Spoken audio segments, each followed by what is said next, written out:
Hello guys, today I'm gonna make, I'm Anthony Ortiz. Today I'm gonna make chapter 15 and I'm gonna read chapter 15 and chapter 16. Enjoy. Hope you like the video. Chapter 15. Chapter 15. McQueen just couldn't keep the news like that to himself. He knew that most of the townfolk would be gathered at the cafe, so he zipped over there at top speed. "Oh my gosh," he said as he drove into Flo's. "Guys, did you know Doc is the famous race car?" For a moment, everyone was silent. Then they burst out laughing. "Doc?" Sheriff cried. "Our Doc?" "Not Doc Hudson, Sarge below." "Did you hear that one?" Ramon, radiant in new yellow paint, was laughing hysterically. "He's saying this guy cracks me up." No. "Oh," McQueen insisted. He felt almost desperate. He had to convince them of who Doc was. "It's true. He's a real racing legend. He's the fabulous Hudson Hornet." "Fabulous?" Flo said doubtfully. "I never seen Doc drive more than 20 miles an hour. Have you ever seen him race?" "No," McQueen admitted, "but I wish I could have." McQueen was dead serious. They say he was amazing. He won 3 Piston Cups. Mater spat and the oil he'd been drinking.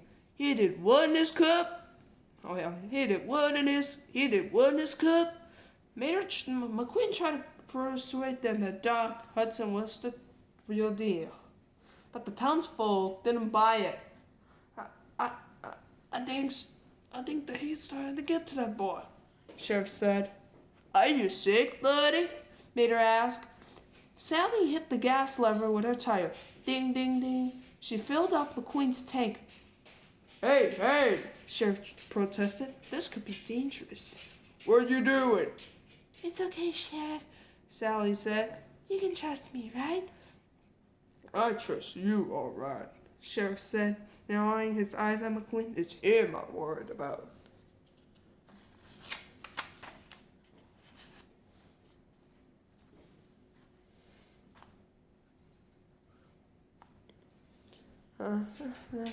"I trust him, Sally." I trust him, Sally said. "Come on," she told McQueen. "Let's take a drive." Once his tank was full, McQueen considered taking off for the open road. Nothing was stopping him now. Sally started toward a mountain in the distance. "Hey, Stickers," she called. "You're coming or what?" She drove away, letting McQueen decide for himself whether to make a run for it. After hesitating for a moment, he took off after Sally. Flo said knowingly to Sheriff. "And you thought he's gonna run." Okay, McQueen said as he caught up to Sally. "You got me out there. Where are we going?" I don't know." Sally zipped off. McQueen was surprised by how fast Sally was as he chased her into a forest. Playfully, she splashed with him with an icy puddle, and the shock took his breath away. Grinning, Sally tried to splash him again, but McQueen dodged the water and ran into a puddle of mud. Sally laughed as McQueen took off after her. He accidentally drove into a pile of leaves which stuck to his muddy surface. As they rounded a few turns, McQueen took the lead, but Sally shot past him again. The 2 cars passed through a rock tunnel as the road wound up the mountain. McQueen was starting to notice the natural beauty that surrounded him. As he took a curve, McQueen caught sight of Sally passing a majestic waterfall up ahead. He was stunned by how beautiful she looked. He smiled at her and she laughed. His grill was covered in bugs. McQueen spit the bugs out and took off after her again, and soon he found himself at the top of the mountain. Sally was stopped in front of an old abandoned motel. Wow. Oh, McQueen said as he looked around the dusty motel. What is this place? Sally sighed. Well, used to be the most popular stop on the mountain road. She was referring to the old Route 66. Route Highway 66, I mean. McQueen looked carefully at Sally and wondered. She was a brand new Porsche, a fancy car. Why was she living in a little town of Radiator Springs in the middle of nowhere? How does a Porsche wind up in a place like this? He asked, marveling.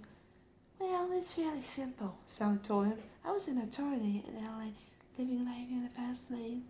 And you know what? It never felt happy. Yeah, McQueen said thoughtfully, then caught himself. Really? Yeah, Sally went on. So I left California. Just drove and finally broke down right here.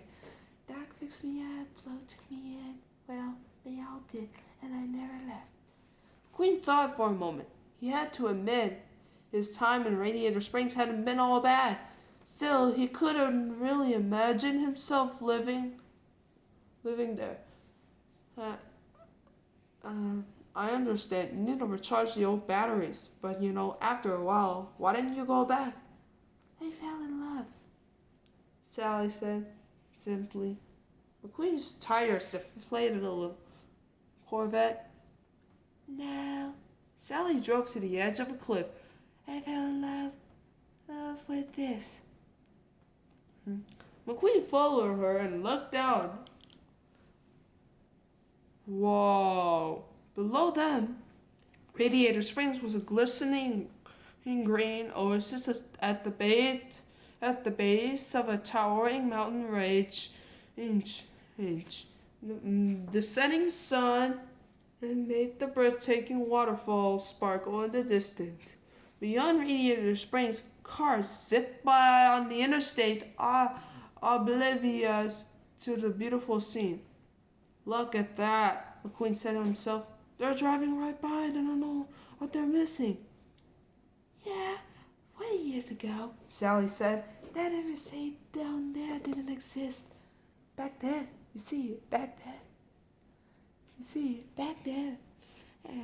And cars came across the country in a whole different way. How do you mean? McQueen asked. Well, the road didn't cut through the land. And like the interstate. Sal explained. Yeah. It moved with the land. It rose, it fell, it curved. Cars didn't drive it to make a great time. And I wanted to make a great time. They drove on it to have a great day.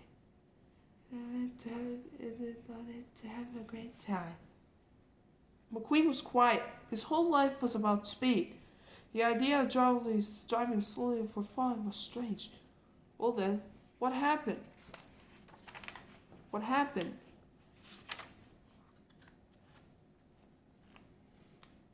The town got bypassed just to save 10 minutes of driving,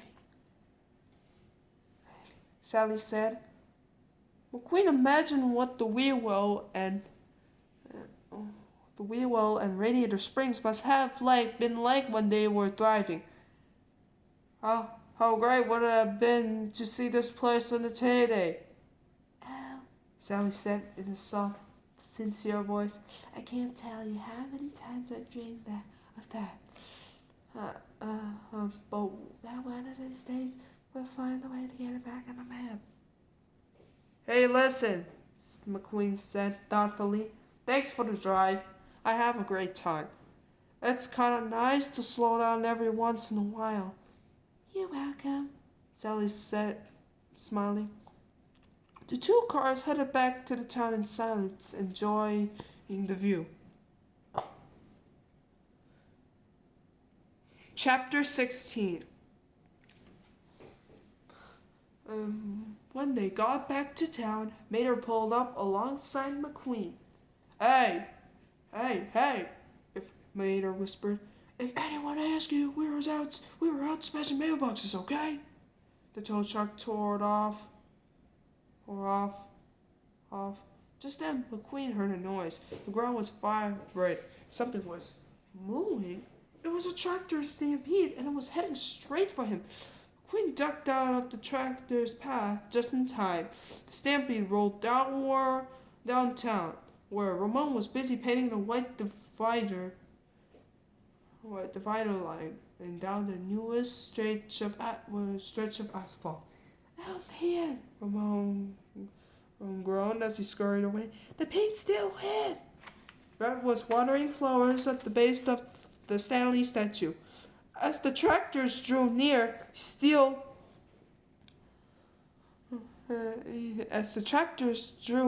he steeled himself to face the beast. There was no way he was going to let a bunch of tractors take out his newly replanted posies. The fire truck unleashed a mighty horn blast, and the tractors stopped in their tracks. With the group moved, they tipped over, except for a few strays who scattered in different directions. No, get out of the store! Luigi cried frantically as his tire shop was overrun by stray tractors. Hey, don't eat the radio! Here, take the store tires.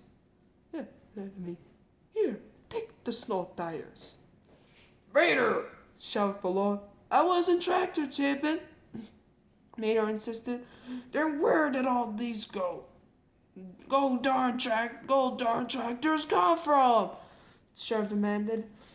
McQueen stood at the edge of the town, smiling at the crazy tractors.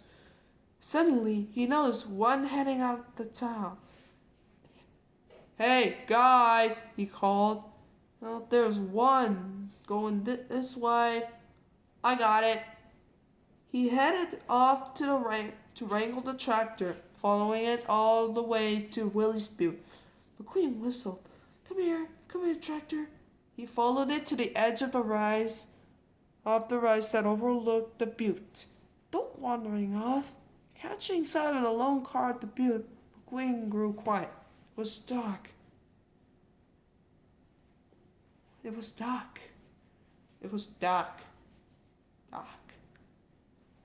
What are you doing with those road racing tires? McQueen muttered to himself. He snuck behind some brush to see what Doc was going to do. Down below, Doc rubbed the dirt with the tire and sighed. Come on, Doc, McQueen whispered, eager to see the Hornet in action. Drive. Doc got into the position, focusing on the track ahead. He took a moment to blow carbon out of his pipes, then took off.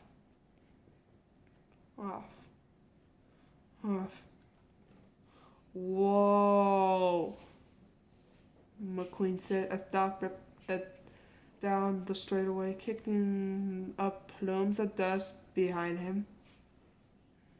McQueen watched nervously as Doc charged the turn with full speed.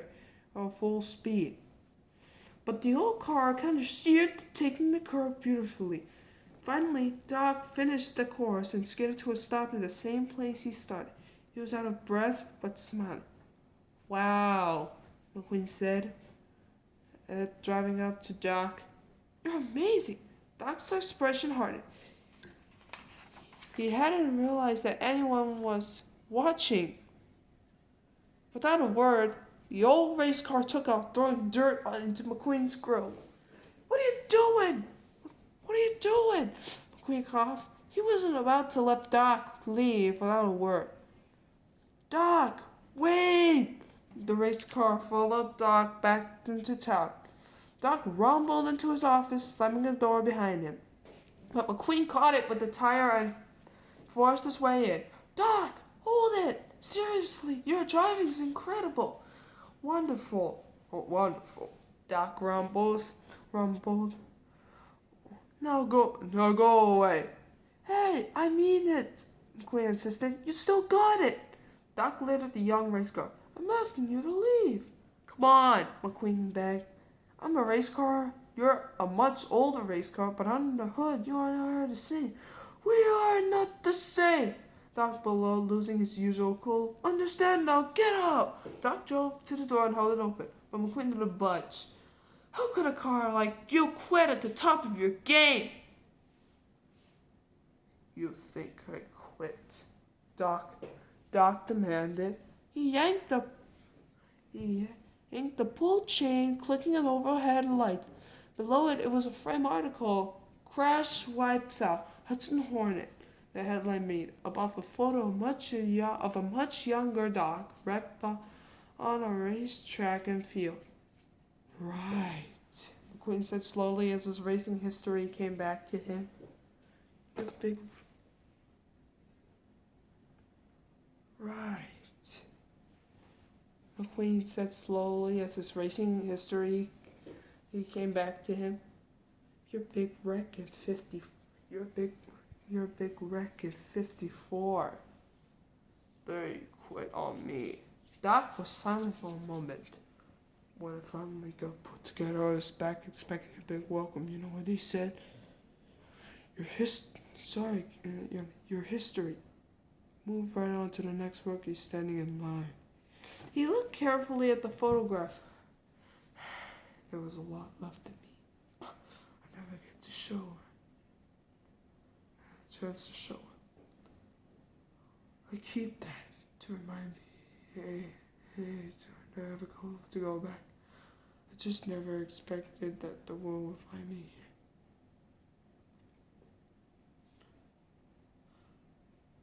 Hey, look, Doc, McQueen said, and edge in his voice. I'm not them. Oh, yeah? Doc demanded. When is the last time you cared about something except yourself, Hot Rod? You name me one time, and I'll take it all back. McQueen hesitated, as much as he wanted to show the old car that he was wrong.